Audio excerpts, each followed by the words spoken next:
देवराज इंद्र को युद्ध भूमि में आया देखकर अति बलशाली वृत्तासुर सोचने लगा कि यह तो युद्ध से विमुख होकर भाग गया था, फिर कैसे यह पुनः युद्ध करने आया। तत्पश्चात वृत्तासुर ने निमोची, द्विमूर्धा, विप्रचिति आदि दैत्यों को लेकर देवताओं से युद्ध करने लगा, किंतु वज्र शक्ति से उसके समस्त अस्त्र शस्त्र नष्ट हो गए।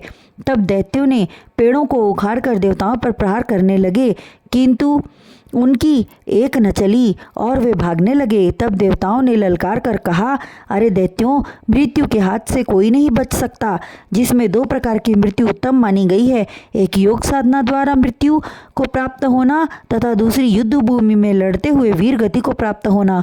उसके बाद वृत्तासुर ने भी अपने सैनिक दैत्यों को समझाया, किंतु वे रुके नहीं।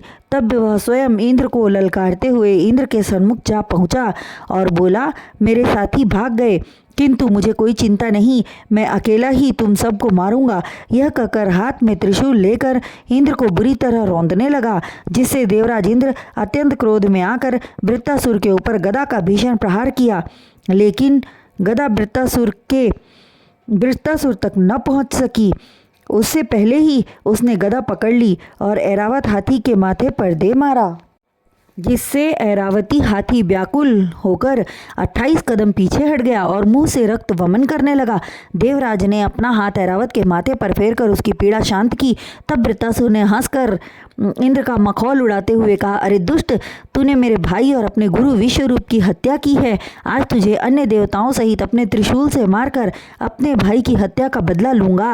मैं तेरे सन्मुख खड़ा हूँ, तू अपने अमोघ वज्र को चला, जो श्री नारायण की शक्ति से संपन्न है। तुझे मारने से वैसे भी जगत में मुझे कोई यश प्राप्त नहीं होगा, किंतु तेरे हाथों से मरकर श्री नारायण के चरणों में पहुंच जाऊंगा, जो यहाँ के क्षण भंगुर ऐश्वर्य से उत्तम है।